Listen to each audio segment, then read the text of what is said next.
वालेकुम व्यूअर। आज का जो हमारा टॉपिक है वो है इस्लाम के मुआशी निज़ाम में निजी मलकियत का तसव्वुर।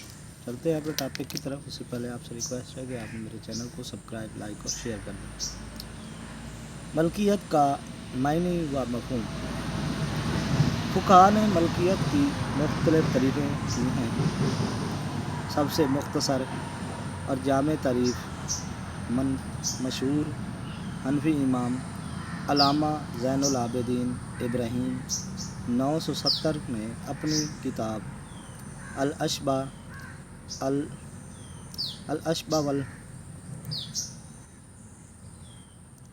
व अल-नाज़िर में तारीफ़ की है। वो लिखते हैं, मलकियत तसर्रुफ़ कर सकने का इख्तियार है जिसका मंबा शारे का अज़न है, इल्ला कोई माने मौजूद ना हो। अगर मलकियत की इस तारीफ़ का बग़ौर जायज़ा लें तो इस तारीफ़ में 3 बुनियादी नुकात नज़र आते हैं। पहला नुक्ता ये है कि मलकियत पर सिर्फ़ तसर्रुफ़ कर सकने का इख्तियार है। इस्लाम में फ़र्द या मुआशरा किसी शय की मलकियत का हक़ नहीं रखता। सिर्फ़ इस बात की इजाज़त होती है कि ऐसी हदीस में हज़ूर सल्लल्लाहु अलैहि वसल्लम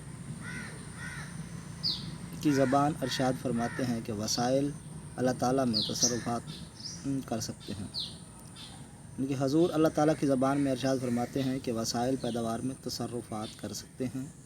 दूसरा नुक्ता यह है कि तसर्रुफ़ात के अख्तियार का मंबा तो शारे के अज़न से मुस्तक़ होता है। ये अख्तियार इंसान को मुतलक तौर पर नहीं मिलता, शारे की इजाज़त ज़रूरी है। ये अख्तियार इंसान को फितरी तौर पर नहीं बल्कि अल्लाह ताला की शरीयत देती है।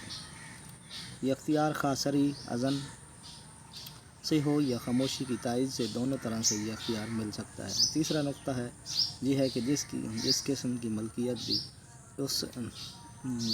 भी इंसान को मिलती है, ये हक़ मुतलक नहीं है, लामहदूद नहीं है, बल्कि शारे नहीं ख़ुद इन पर हदूद और क़यूद कैद कर दी गई हैं।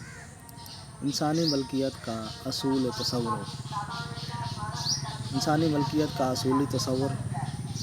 मलकियत के मसले से मुतल्लिक़ जब हम कुरान मजीद का मुतालिया करते हैं तो सबसे पहले जो बात रोशन होकर सामने आती है, जो हकीकत उजागर होती है, वो ये कायनात की हर शय का हकीकी मालिक सिर्फ़ अल्लाह ताला है, जिसने कायनात की हर शय को पैदा किया और जो हर शय की परवरिश व तरबियत कर रहा और हर शय के लिए वो सब सारो सामान मुहैया फरमाता है जो इस शय की हयात व बका के नशोनुमा के लिए ज़रूरी है। गोया हर शय के खालिक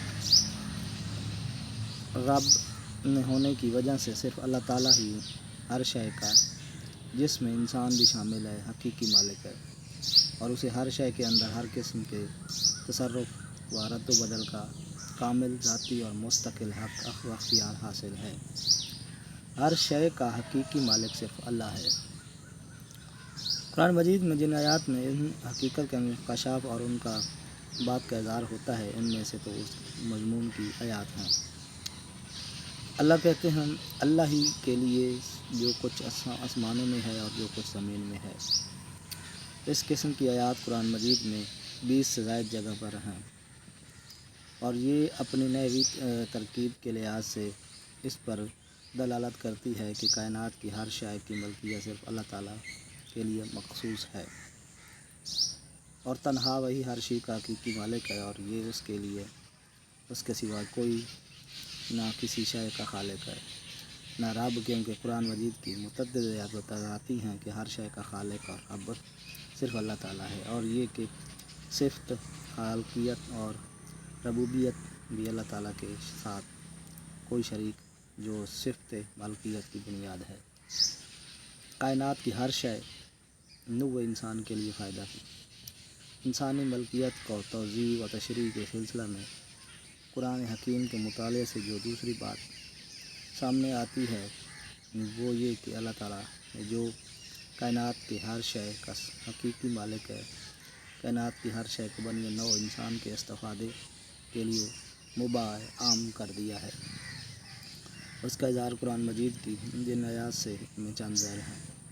پہلی یاد ہے وہ اللہ ہے جس نے تمہارے فائدے اور انتفاع کے لیے زمین کی تمام چیزوں کو پیدا کیا اور خلق فرمایا۔ آج تک اتنا ہی، نیکسٹ بھی ملتے ہیں۔